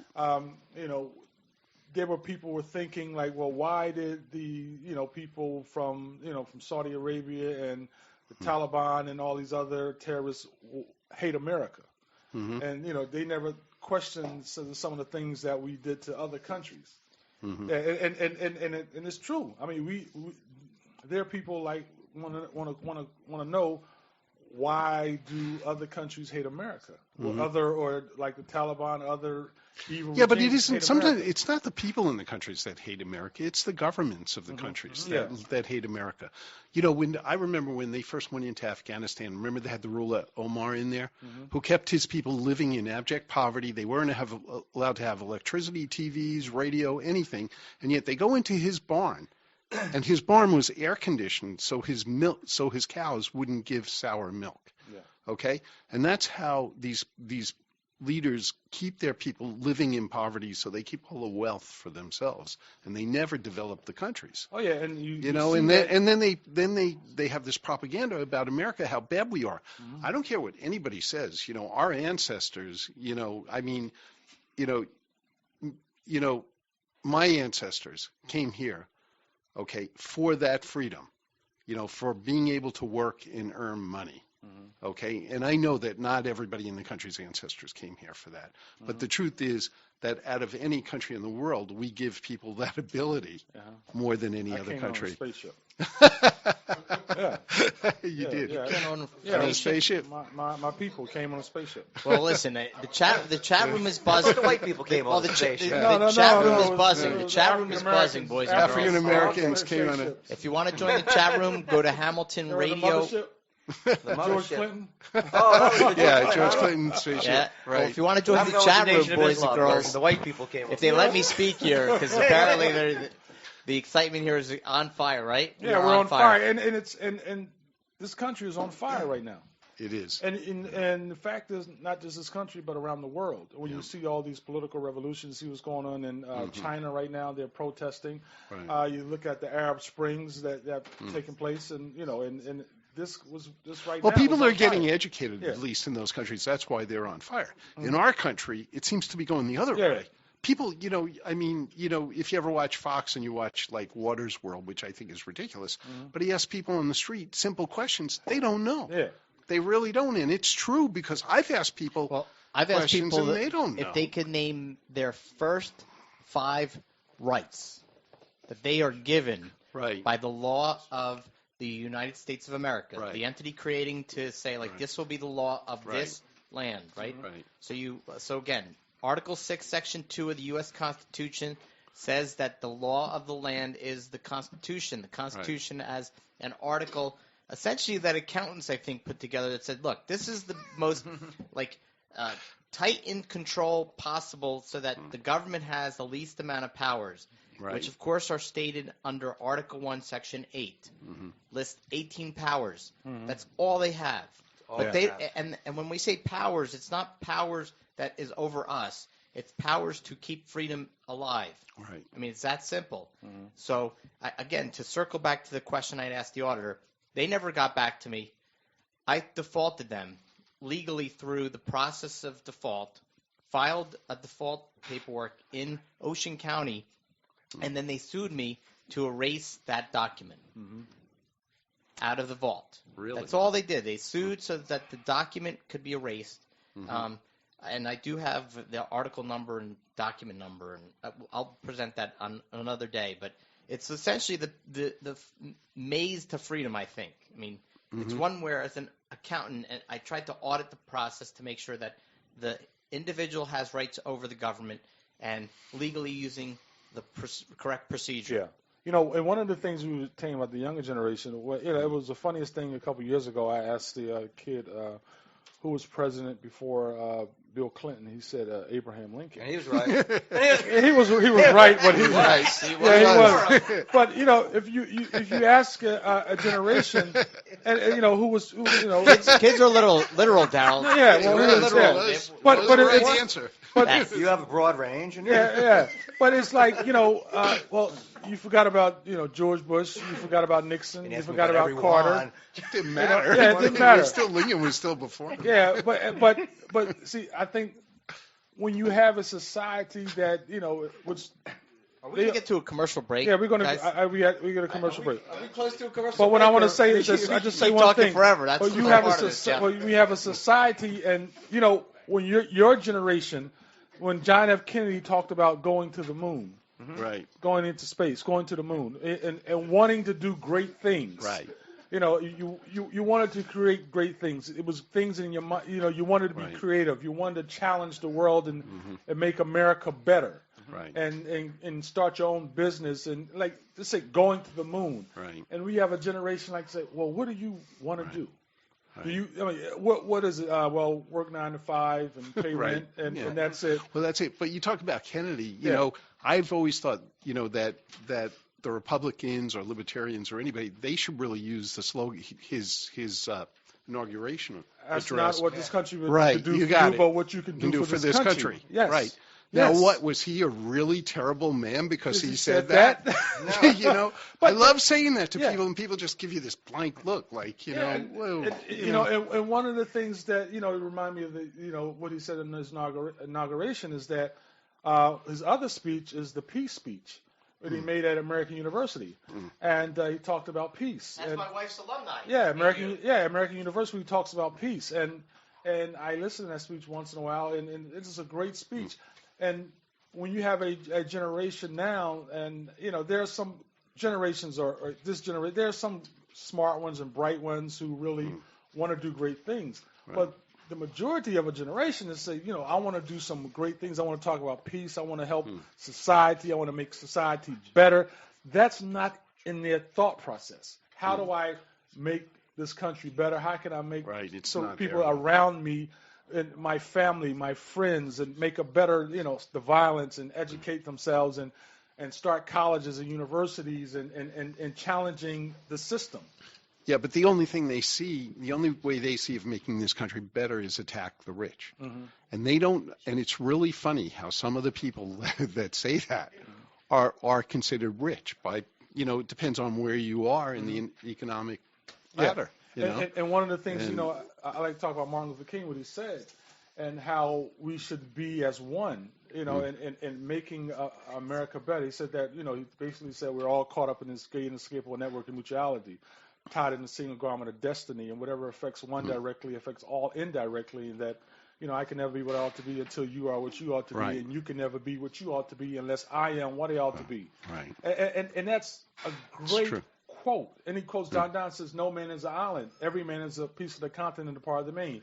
Then he goes on to say that any man's death diminishes me because I am involved in mankind. You speak very fast once you get into that motion. He just rattles, and guys. Therefore, it never seems to know who the bell tolls. It tolls for thee. And this is how we should be as a country, as a people. Right. Why are we not thinking this way? Right. I want to speak slowly now because before Ruben takes us to a break, I know that Neil had told us. Neil had told us he brought free stuff to give away. Free stuff to give away. We'll make everybody just a little bit richer. Okay. Yeah. And I'm going to read this slow. Send an email to OnFire, OnFire, News Network @gmail.com. That's OnFire, News Network @gmail.com. What have you got to give away? We are giving away a T-shirt that says "I am John Galt." All right. You want to be John Galt? If you want to be John Galt, just email OnFire, I am John News Galt.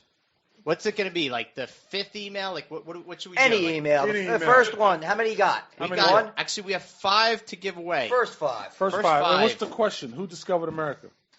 Who discovered America? No question. Just say I want to be John Galt. Give me a freaking Henry T-shirt. Kissinger. You might get a Henry Kissinger or Nixon. Somebody say Nixon. And if you win the T-shirts, can they win the second prize as well? What's the second prize? Should we leave that for when we come back? Yeah, when we come Sure. back. We can finally go to Suspense. commercial break. Yeah, we can go to a commercial break. Best hits. Oh, I love it. I listen to it all the time. Forgotten hits. The music is by far the best. All on one radio station. This is Hamilton Radio. If you want whole foods and more natural products while making your family healthier, visit 2285475.myforevergreen.org. That's 2285475.myforevergreen.org. Do it today. Feeling down, depressed, just don't feel like getting out of the house anymore? Well, do it anyway! Sounds like it's time. Ticketstime.com, that is. Ticketstime.com has tickets for sports, concerts, and theater just waiting for you to buy. Did your favorite concert sell out? We have tickets at Ticketstime.com. Did you miss your favorite team's last game? Don't miss the next one. Log on to Ticketstime.com. Is there a play you've been dying to see but haven't had the time? Well, make the time at Ticketstime.com. Everyone needs some relaxation time, so remember to make some time at Ticketstime.com. Call Andrew Martino, Farmers Insurance, for all your insurance needs. Mr. Martino will give you the professionalism you expect from an experienced insurance agency. With Farmers Insurance, you will get the maximum coverage at competitive pricing. For a quick quote, contact Andrew Martino at 609-256-3364. 609-256-3364. Email Andrew at andrew.albright@farmersagency.com. That's andrew.albright@farmersagency.com. And Facebook, Andrew at Andrew Martino of Farmers. That's AndrewMartino of Farmers. Mention this ad to Andrew to let him know you heard this right here on HamiltonRadio.net. Hey, you're back with OnFire Show. You're here with Daryl McHale Brooks, Joe Ciano, Neil Schloss, and Uncle Jeff. Uncle Jeff. And we got two people send us emails. Fred Fred. And Steve K. All right, nice. Fred's a chicken man. Yeah. Oh, and you got to leave your email or your address. And make sure you put your address. And I'll send it to Neil, and he will make sure you get those shirts. Yeah, so you got about, three more left? Three more T-shirts left? Three more T-shirts to give away. So that's right. On Fire News Network. If you're in Kentucky listening, hey, send us an email. We have actually people from Pittsburgh listening. Pittsburgh. Virginia. In previous shows, there was Alaska. California. I can't wait to hear from people outside the country. Well, I wonder how you're going to get them their shirts. They send you email. I think actually the producers from Atlas Shrugged is going to be sending it from their place. Okay. Oh, that's awesome. Yeah, that's awesome. That's from Thank them. You. I mean, we appreciate them giving us these giveaways. Harmon was very upset he couldn't be on the show tonight, but he does want to do an interview. Tuesday nights at this time is very tough for him. Okay. January is all filled, so we might do a pre-recorded show and then put it up. You know, one of the things that we should, it'd be nice maybe we have to show this movie somewhere in the city of Trenton and have people there, and then have a, on Fire News Network, have a discussion on Atlas Shrugged, who is John Go. I mean, that's so important because, when I say Trenton, you're predominantly, African Americans, and there are probably a lot of people would love to see this movie and start questioning it and have a discussion on who is John Go. Because I can tell you a lot of it, if you're inner city areas as African Americans and you're a certain income, whatever, you probably never even heard of, Atlas Shrugged. Right. I mean, and John Go. I saw all three parts on opening night. Yeah. I mean, of course, I'm the probably most committed John Galt supporter. And when I knew it was coming out, I mean, my wife and I were down in Fort Myers when it came out. So she went with me to see part one. It was like I didn't know what her reaction was going to be like because her and I, of course, my philosophy is complete freedom, John Galt type of world. Hers is acceptance that government has a place in our society as to what they do now. Sort of, she is just going with the flow, that's her choice at this moment.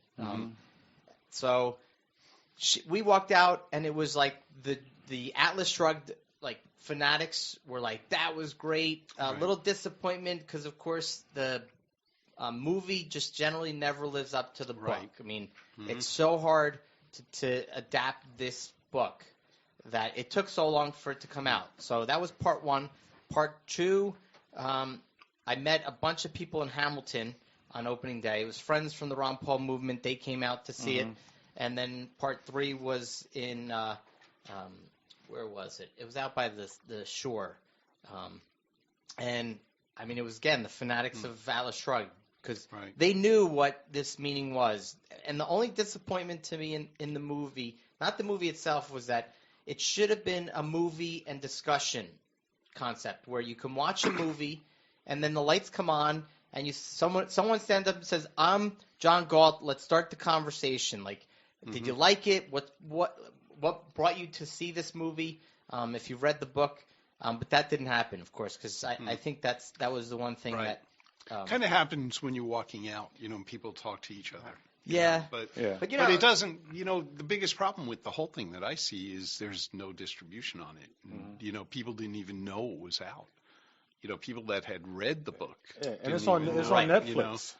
It was on Netflix. It still is. It is on Netflix. Still is on Netflix. Part one is? It is. Part 1, 2, and 3. And 3 on Netflix. They finally put them all up. Yeah, okay. part 3, I think you have to buy. But what would be fun, as Daryl's point, is like, because it is 3 movies, is we can create something where you have, like, we take an afternoon, we start maybe at 2 in the afternoon and go to 8 o'clock at night, find a place where there's food, show one movie, take a break, have some food, go to have some talk, some cocktails. Part 2, we could do it at my place. That's the libertarian. We could do it at your place, the cocktails. Or we could do it upstairs at the Tavern on the Lake. Did you hear that, Joe? And I said Tavern on the Lake. Buy my product. Okay. Yeah. And actually, the Libertarian Party is having their meeting soon there. Yes, we will. We're having our state convention Sunday. sometime in. No. There's the state, just the state. Business. Don't go there. It's boring. But we come. I go there. I mean, it's a lot of we're going to go there for other reasons. If you're interested in meeting, actually, some of the Libertarians come leaders to the state commission. The meeting. I mean, there are some great people in the group. I mean, Patrick McKnight, who we've had on the show, great guy. Great guy. Joe is another great guy.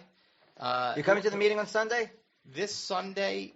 What time? Because I have. I think it's at 1 o'clock. I'm coaching wrestling in the morning, so I may come. Let me check and I'll try to get over there. Joe's going, right? Yeah, we're going to go there and try to hit him up for money. So let's go down there and beat him up. No problem. I'll try to get over there. So we have Who is John Galt? Yeah. Yeah, but the state convention's a good thing. What I suggest is if you want to go there, come at lunchtime. Avoid the business meeting in the morning unless you want to join the party and vote for the officers. And then you come in the afternoon, you get some lunch. And then we usually have a slate of great speakers that goes on to about 5, 6 o'clock in the afternoon. I've spoken at you did a magic parties. show. I did a magic show. I did. Let's see, what else did I do? I talked about Ron Paul. That was the year we were getting slated for delegates and understanding of the delegate process. So I went and spoke to them there. That's when I think I met Dr. Eck, who is. She was speaking that one year. Yep, met her. And. They're great people. Very nice leaders that have taken on that party. So if you're interested, head on out there, and hopefully we'll give you more information as it gets closer to the event. But you can sign up for the event at the njlp.org website. I don't know if they've put up the registration page yet, but just keep checking back every week, and it'll be up there soon enough. Now, and as far as the free market goes. Just guest 38079, who's in the chat room, said the Northeast Poultry Congress, which is held January 17th and 18th in Springfield, Mass. There's a sale area that is truly a free market. It's a true free market economy. So I think there's trading going on where you can trade one chicken for another chicken. You can trade 2 hens for a rooster. That's my guess, because it's kind of like that's how the free market will work. I was in the chicken business. I do. Fred is kind of showing me that path of like when the roosters I had were crowing too loud, I needed to get rid of them. So I brought it to Fred, of course, and Fred's like, "Look, you can have 2 of my hens for one of that rooster, because that rooster can produce more for me. So it has more value than the hen." because I have too many hens at this point. Now, Uncle Jeff, have you? I'm sure you probably have known anybody in the political realm that has been influenced. Any famous politicians, any famous economists have been influenced by the Atlas Shrugged book? Not really. No? There's none? Ron Paul was. Was he? I actually got to ask him that question in Valley Forge when he was coming out with the book Revolution. Yeah. I think it was. And it was held on C-SPAN. It was a book review. And people got to ask the questions. So, of course, I was first in line. And I said, Dr. Paul, I know you're influenced by Ayn Rand. And actually, the economist. Secretary of Treasury. No, not the Secretary. He was the Alan Greenspan. Alan Greenspan. He was used to attend her meetings. He was very influenced by her. He was very influenced by her. And I think she used to have meetings on 34th Street, and he used to go there. That's where she lived. Yeah. And Ayn Rand had a magazine that came out called Objectivism. And Alan Greenspan wrote an article in there. So Dr. Paul had a copy of it that he kept. And when he finally got to meet Alan Greenspan, he had him autograph it. And, of course, the joke was because Alan Greenspan became head of the Federal Reserve.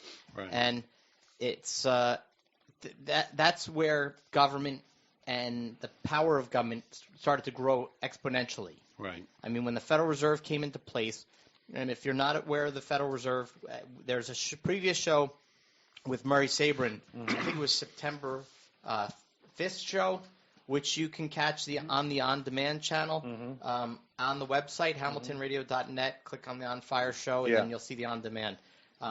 But the Federal Reserve, right now, its charter is up for renewal this year. Yeah, they should wipe it out. They only created it to get rid to take the power away from the robber barons.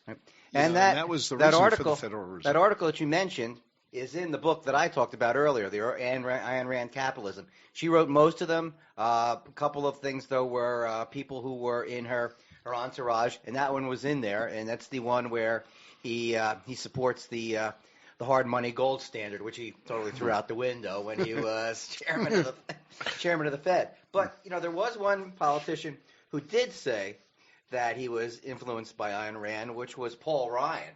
Remember, he said that during the. Did he really? And I don't think he is because he's a real government guy. I mean, he's a guy who's worked for the government since he got out of college, but he didn't. A raft of nasty things came down on his head when he admitted to even being a fan of Ayn Rand. Really? Yes. Yeah. I mean, I don't feel it's embarrassing. I'm honored to have read that book. Who is it coming down from? It's coming down from government people. That's all they know is government. They've never done anything else. Yeah. I mean, what would they do if those concepts, were put into place? They'd have nothing. I got to say, they would lose everything. I'm lucky in my life, of course, to have met Uncle Jeff. Okay, but there are other people that I've become clients of mine, friends of mine, that are producers. I mean, they think of the next thing that's going to come out, and they want to produce it so that can become the next biggest fad. Right. Because they know that they're giving value out there. Yeah. And that's the thing about life is like, if you can give value to someone, hopefully it comes back to you tenfold because you didn't realize that the value was so much more than you were giving. Yeah, and that's one of the things with the OnFire News Network is this, starting that and putting a news site together, and it's still working. We're working on that and to create a better news site, but owning that's the vision of owning your own and controlling the media, and it's about influencing people and reading great articles and people talking about. Having a discussion about what's in the news, and that's one of the things when I tell people about the OnFire News Network site, and why would you want to start your own news site?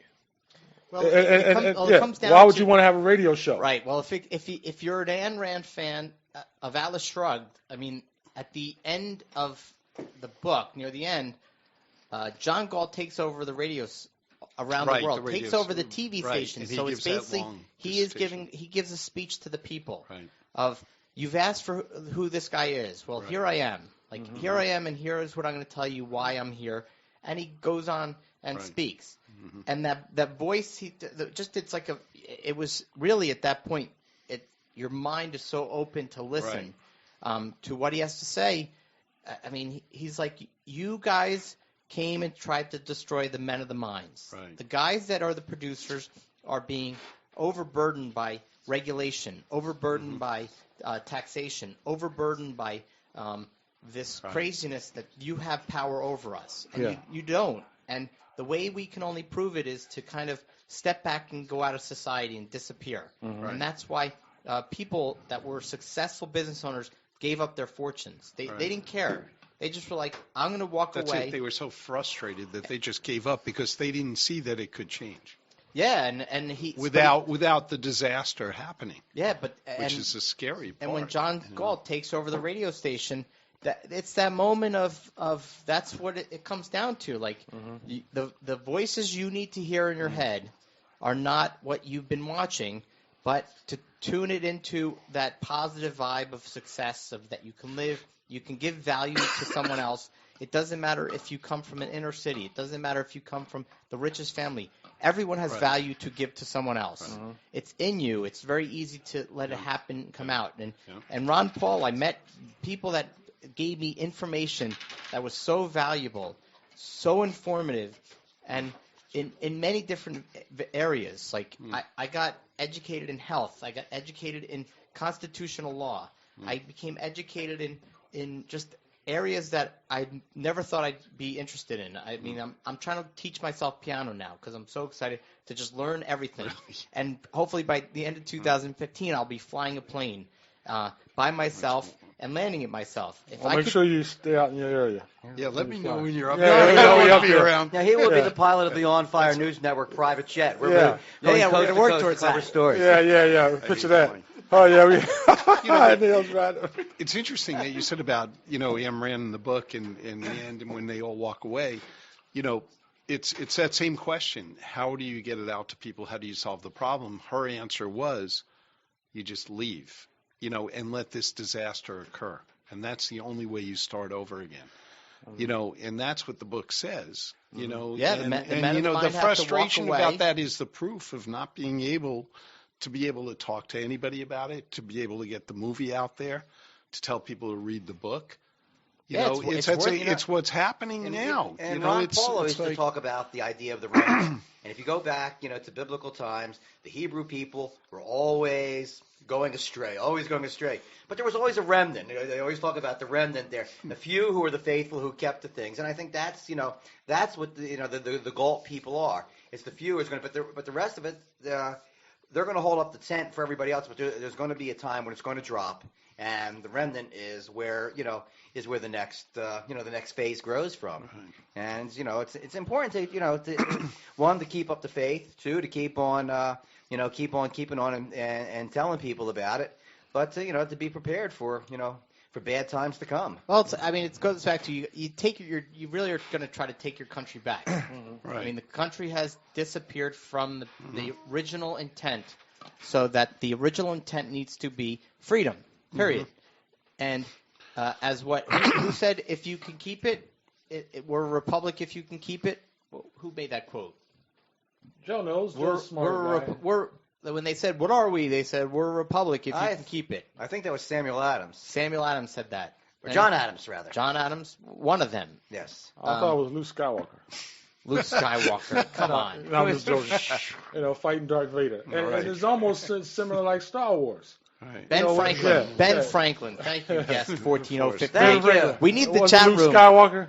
No. What's that? Luke Skywalker? Did that come through the chat room? Yeah, of course. Ben Franklin. We got our source through all right, Ben 14058. And one of the things that we also have to tell people, we have to read books. We have to see what's happening around this country, around the world, and understand the Constitution, because I tell people, listen, the Constitution does not say we the government, we the president, we the Congress, we the Democrats, we the Republicans. It says we the people. Yep. And once we can get back to understanding that we the people control this government, it would be all right. But it's like the people are not really educating themselves to understand what's really happening. This is why the government, Obama, and the Republicans, and both the Republicans and the Democrats are getting away with so much. And we're losing our freedoms. There's more drone. They're talking about more drones than ever before. The spying and things that was happening. Our cell phones and iPhones and the government can listen on them and look through your computer and see what's happening in your house. I mean, these are the things, and we should be fighting against. And the government says it's okay, and you got a generation out there who says, well, like I said, if the government says it's okay, then it's okay. Right. If the government allows it to play on the certain things on television, different movies, then it's okay because the government is always right. Well, in 1886, there was a case in the Supreme Court, Yickwo versus Hopkins, which was the first case where the United States Supreme Court ruled that a law that is race neutral on its face, but is administered in a prejudicial manner, is an infringement of the Equal Protection Clause in the 14th Amendment to the U.S. Constitution. Now, of course, to people listening, they are like, I'm not even sure what the 14th Amendment is. I don't even know what the Equal Protection Clause is. I don't even know what the Supreme Court does. Okay? But it was one of the questions that I had stated when I asked the IRS agent if this law was ever overturned. Because if it was, which law superseded it, or case law superseded it? And from my understanding, it's never been overturned. And it talks about sovereignty. It talks about that the people are the authors and creators of this whole idea. And how could it turn itself on its back and have the government rule us? And you should always remember that sovereignty remains with the people, by whom and for whom this government would exist. Right? Now, again, you can look it up, Yickwo versus Hopkins. There was one of the Supreme Court judges came out with about sovereignty. Itself is not subject to law because it's the authors and creators of the law. Okay, government agencies is what's the laws that we're putting against them, not against us. Freedom is what we have, essentially. So they never responded on that one. And they respond to what they want. They actually called me one day and said, "Mr. Schloss, we got to be honest with you. We will never answer your. We're not at liberty to answer your question." That's how they phrased it, and it was funny because, of course, me at this point being an auditor, a CPA, which is built-in audit steps. So it's like, well, what do you mean by in liberty? Like, I'm not at liberty to tell you. Like, are you telling me that I'm free because you're not the ones that are at liberty? I am the one at liberty. So therefore I'm free. Like, it was a play on words. But, that's the point. The point you make about, how many people, if they don't understand something, are going to question it. And I think that's the answer to the whole thing. Could be because I was born into a Jewish family, right? You question everything. Yeah, I do. When somebody tells me something, about an agency, I'll look up their balance sheet or somebody makes a statement. I love people that use, abbreviations, and you never know what the hell they're talking about. Most people you talk to people about, that they're heavily into the stock market, ask them what a derivative is, and they don't know. Okay? And they don't. I've sat in a room with SEC attorneys, that couldn't explain it. And you know what? That's the problem with our society. They read a headline. They never, ever look at the details. Somebody tells them something. They never, ever research to understand. If they don't understand it, they just want to walk away from it instead of saying, I don't understand. Yeah. Speaking of that, so January 1st came around, so we have new taxes, right? So we have the Affordable Health Care Act, which the Supreme Court ruled it's a tax. Right. So therefore, the insurance you are paying is not insurance, it's a tax. And therefore, you had a pretty large tax increase assigned to you. Now, of course, it's not assigned to you because it's now going to be assigned to your employer, who your employer is like, dude, I can't afford this anymore. Like, this is we asked you to go produce, and of course, your production is the dollar that's sent back to us to pay you in dollars.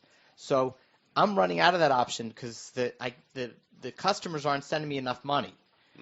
And that's going to be a partial effect of what's going to happen with the Affordable Health Care Act becoming a responsibility of the employer. Is, of course, the employer is going to be more morally morally obligated to go out and do this for you. But it's going to be a damn hard challenge for them to make it real because government's going to just keep increasing the cost. Mm-hmm. Like right now, you might get a nice discount because, of course, that's the way it works. They kind of sucker you in. You don't even really get a discount. I mean, I've spoken to people that got to speak it to the. Oh, you don't really get a discount. Mm-hmm. People that really need it, that aren't, actually, just desolate. I mean, I was sitting with one of my nephews the other day who's now 25 and off his parents' insurance. And the discount that he's getting was non-existent.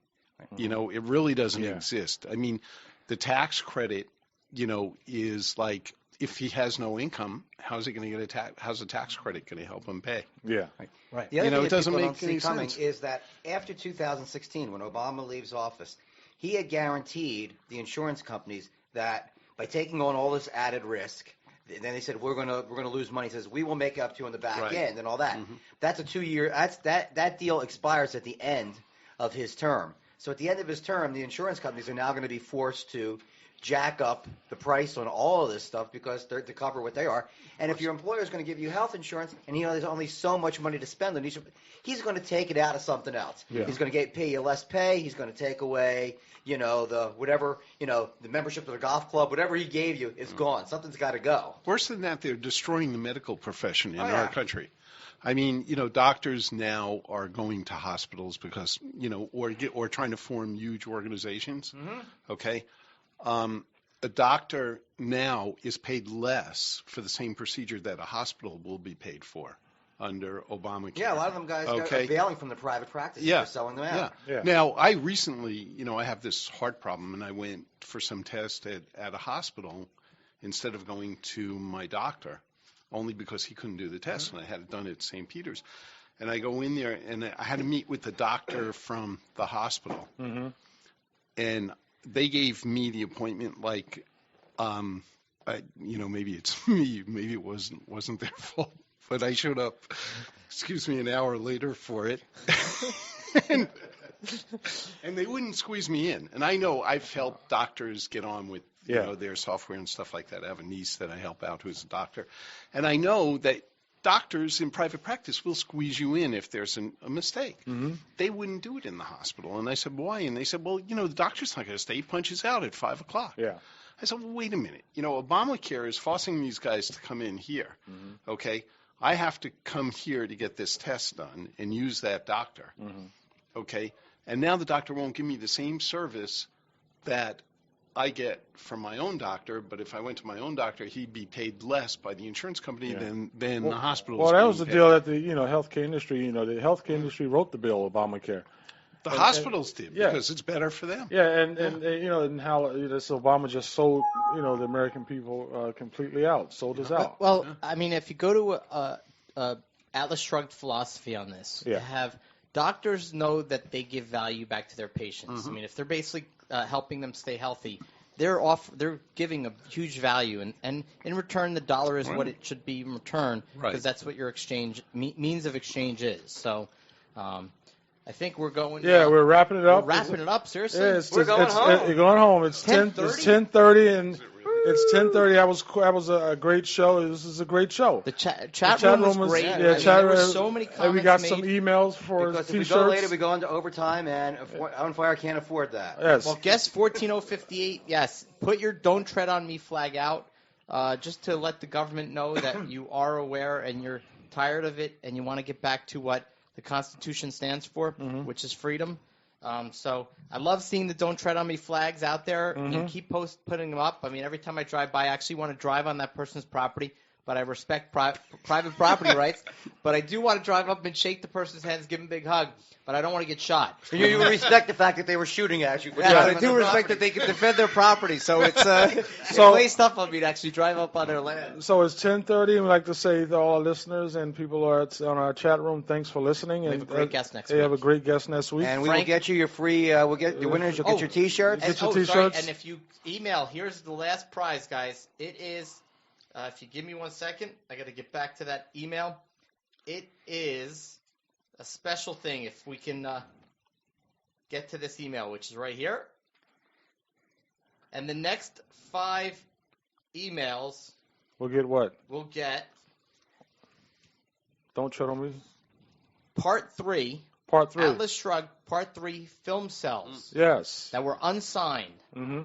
So there are 5 giveaways on that. So it's Part 3 film cells that are parts of the actual film. Okay, so just email into the same OnFire News Network at gmail.com and with the word cell.